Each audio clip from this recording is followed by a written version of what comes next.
Policeman of Reddit, what's the weirdest thing you've arrested someone for? My boyfriend is a police officer and my little brother is a bit of a delinquent. One night my brother and his best friend were trespassing at a place owned by our local village. They weren't vandalizing or anything, just wanted to go in there. My boyfriend sees them from a distance and sneaks up on them, but they get really quiet and hide because they heard him. He gets right behind them and says it's okay, the cops are gone. What do you know? Both the little idiots stand up. They didn't get arrested, just got warnings. Plainclothes officer who is in downtown San Diego, minding his own business, when he sees a man in a white van making motions, like he's jerking his chain. Chain jerking man is so busy jerking, that he doesn't see this man, who doesn't look anything like a cop, walk up to the window. Cop knocks on the window and looks in the backseat through the driver's side window and there is a man filling plastic bags with cocaine. He immediately pulls out his gun and calls for backup, while our friend Coke Bagger is swallowing bags of coke. Coke Bagger goes to the hospital, and over the next few days passes these bags of coke and tries to hide them in his bedclothes. Feces in his bedclothes. Both of them received prison time. I rode along in a police car for 4 hours a day for 4 weeks. The officer I rode with told me a time where a mother tried to sue her son's elementary school because she said the substitute teacher abused or hit her child, something like that. Anyways, we go to the school to get the tape and we watch it. Turns out the kid asked to go to the bathroom nicely and was told no. Found out later it was during a test. In response, this kid flips his desk and runs from the back of the classroom to the teacher and tries to punch him in the stomach. The teacher caught his fist mid-swing and turned the kid's arm behind his back and held him there till the principal came to get him. Ever find out what happened with the case? It was tossed in the trash and me and the cops send emails back and forth regularly. The woman was thrown in jail for using abuse of 911.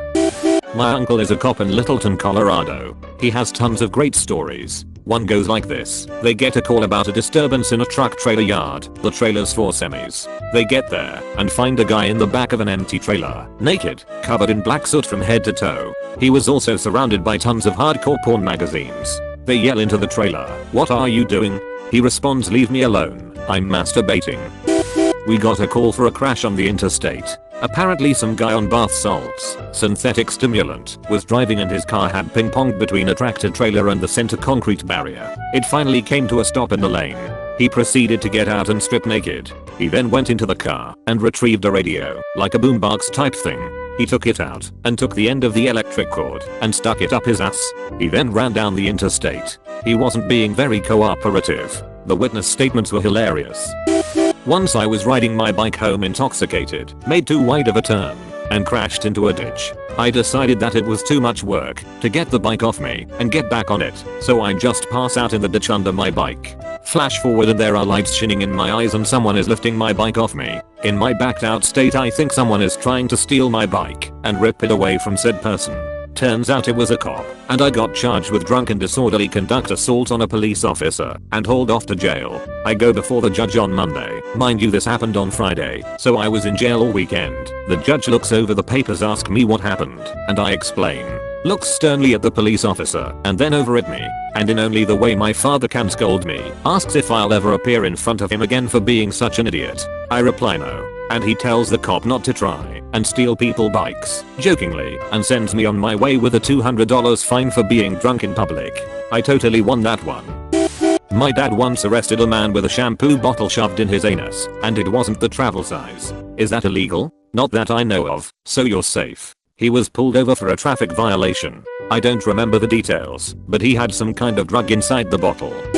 I arrested a guy in a chicken suit. Then there was the local town prostitute who was about 350 pounds running naked down the street. Apparently she got into some bad crack. Anyway, I thought she was just topless, but as she ran closer I realized she just had that much hair it looked like she was wearing pants. Bar the perks of working Christmas.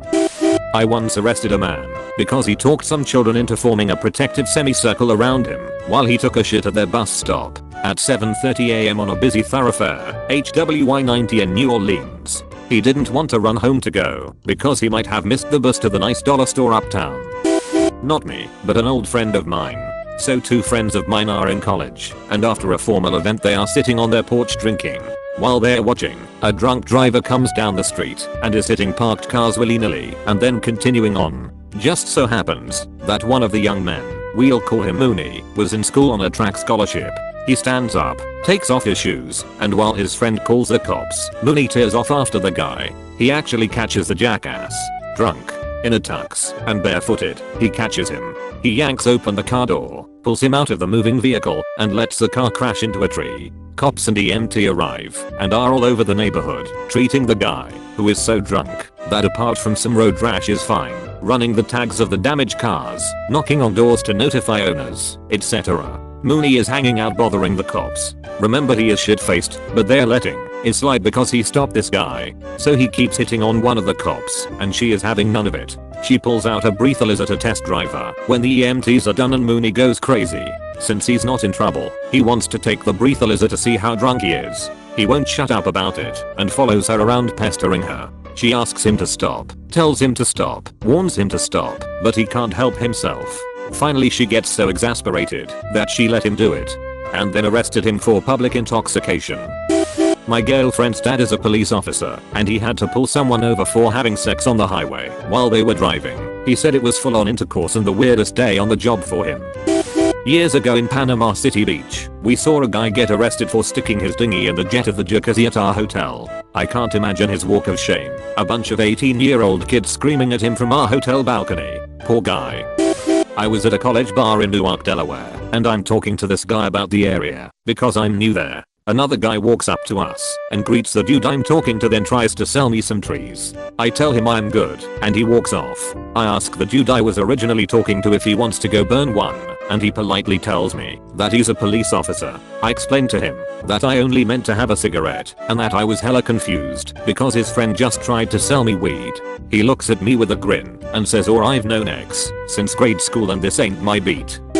I'm not a cop, but witnessed an amazing one in Seattle several years ago. There were these two guys we all referred to as Link and his dad because the kid, mid-20s, dressed like Link every fucking day. His costume was homemade and actually pretty badass, complete with leather boots and a sheath on his back that contained an aluminum baseball bat, sometimes accented by Nintendo sweatbands on his wrists. The other guy was 50-60, and they were always together, so we assumed he was dad. They would ride a bus from Beacon Hill to Broadway every morning and spend the day, usually at Starbucks, sitting outside smoking cheap cigars. They had a number of weirdo friends they usually hung out with, and dad would spend hours loudly bad-mouthing homosexuals, lesbians in particular, while Link ignored the real world in favor of his Game Boy Advanced. Who knows why they spent nearly an hour each way on a bus to hang out in one of the gayest places in the country. One day I'm walking past Broadway and John, the central intersection in the neighborhood, and see 5 police cars parked at ridiculous angles and 7 or 8 cops shouting at the two of them. 2 cops grab dad and throw him against a car. This is apparently too much for Link, and he draws his bad sword, holding it above his shoulder with both hands in his best Link pose. The other cops immediately draw pistols/tasers and tell him to drop it. There is about a minute-long Mexican standoff before Link finally complies and is tackled to the pavement. I have no idea what started the whole thing, but I sure wasn't surprised. It was a long time before we saw either of them again, but they did actually start coming back eventually. No more baseball bat though. My uncle is a cop and this is one of his best stories. They got a call that an apartment started to smell very foul and went to check it out. No one answered, but the smell was overwhelming, so they went inside. They could hardly walk in the apartment because the entire floor was covered in 5 to 2 feet of trash and fast food. They went over towards the bathroom, and there stuck in the door was an obese dead man approximate 450 lbs. He apparently tripped and got wedged between the door. The coroner estimated that he had been dead for about 4 days and probably trapped for 7 to 10. He lived about 5 days without food, probably off of stored body fat alone, and died of dehydration.